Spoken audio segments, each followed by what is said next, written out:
कामचोर देवरानी। एक बार की बात है, सुषमा अपने पूरे परिवार के साथ खुशी खुशी मोहन नगर में रहती थी। उसकी 2 बहुएं थी, पल्लवी और शिवानी। एक दिन दोनों बहुएं रसोई में काम कर रही होती है कि तभी उनकी सास सुषमा उन्हें बुलाती है। अरे बहू, जरा इधर तो आना। शिवानी, जरा जाकर देखना सासू माँ क्या कह रही हैं। दीदी आप ही देख लो ना जाकर, आपको भी तो सुनाई दे रहा है। अरे मैं आटा गूंद रही हूँ ना, तुम चली जाओ। हाँ तो मैं भी तो सब्जी काट रही हूँ ना दीदी। अरे बहू जल्दी आओ। ओह, ये तो जाएगी नहीं, मैं ही जाकर देखती हूँ कि क्या करना है। पल्लवी सुषमा के कमरे में जाती है। जी मम्मी जी, क्या हुआ? शाम को घर पर कुछ मेहमान आने वाले हैं, तो तुम अच्छा सा खाना बना लेना बहू। ठीक है मम्मी जी, आप बता दीजिए क्या क्या बनाना है और कितने लोग आ रहे हैं। सुनील की मौसी जी और उनका पूरा परिवार आ रहा है। कुल मिलाकर 3 लोग और हमें मिलाकर हुए 9 लोग। तो अभी से ही तैयारी करना शुरू कर दो। और हाँ, घर की सफाई भी कर देना, हाँ अच्छे से। जी मम्मी जी, सब काम हो जाएगा, आप चिंता मत कीजिए। पल्लवी शिवानी को घर में मेहमान आने वाले हैं इसके बारे में बताती है।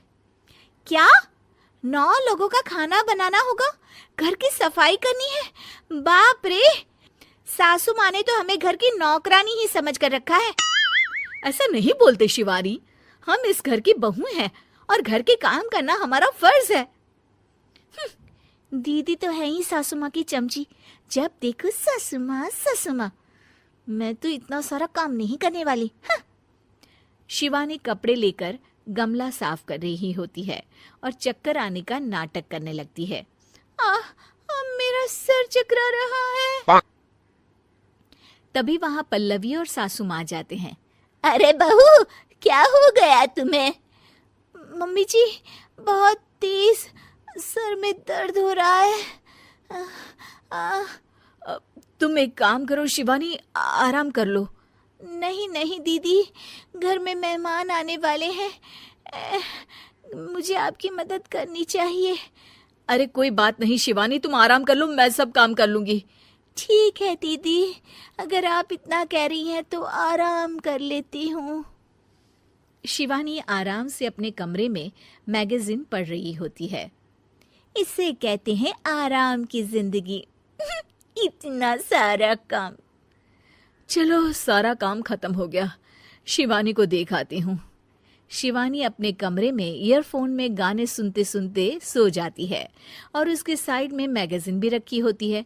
पल्लवी वहां आ जाती है और वो सब देखती है। ओहो, तो मतलब सब काम चोरी का बहाना था। अभी बताती हूँ इसको। घर का सारा काम मुझे करना पड़ा और ये महारानी यहाँ मैगजीन पढ़ रही है, गाने सुन रही है। पल्लवी रसोई से एक प्लेट और चम्मच लेकर आती है और शिवानी को थाली बजाकर उठाने लगती है। शिवानी अचानक से उठती है। उठ गई महारानी, गाने भी सुन लिए, मैगजीन भी पढ़ ली। तुम तो बहुत बड़ी झूठी निकली शिवानी। तुमने सर दर्द का बहाना बनाया ताकि काम करने से बच सको।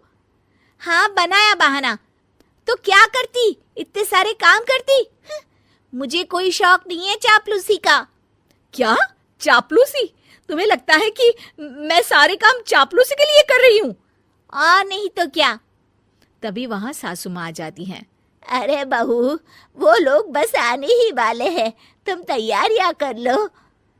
जी सासू माँ, तुझे तो मैं बाद में देखती हूँ। सब खाना खाने बैठते हैं और खाना शुरू करते हैं। तभी सुनील की मौसी बोलती है। वाह भाई वाह, खाना तो बहुत ही अच्छा बना है सुषमा जी, एक एक चीज में क्या स्वाद है। ये सुनकर शिवानी मुंह बना लेती है। उसे अपनी जेठानी की इतनी तारीफ रास नहीं आती। आपकी बहुएं तो बहुत ही अच्छा खाना बनाती हैं। हाँ बनाती तो दोनों ही अच्छा है, पर आज ना ये सारा खाना बड़ी बहू ने बनाया है। छोटी बहू की तबीयत ठीक नहीं थी, सो इसलिए। मानना पड़ेगा सुषमा जी, आपकी बड़ी बहू तो बहुत ही गुणवान है। पल्लवी की तारीफ सुनकर शिवानी को जलन होती है।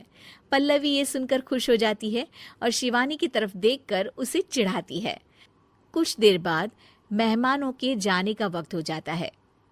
मौसी जी सबके लिए उपहार लाई होती है। वो सबको शगुन के पैसे देती हैं और अंत में पल्लवी के पास आती है। तुम्हारे लिए शगुन का लिफाफा तो है ही, पर बहू तुम्हें एक और उपहार भी मिलेगा इतना अच्छा खाना बनाने के लिए। मौसी अपने सोने के कंगन निकालकर पल्लवी को पहना देती है। ये लो, ये मेरे मनपसंद कंगन है, अब से ये तुम्हारे हुए। धन्यवाद मौसी जी।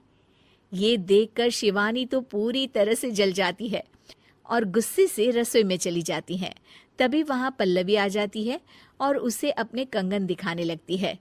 देवरानी जी, अब आपका सर दर्द ठीक तो है ना?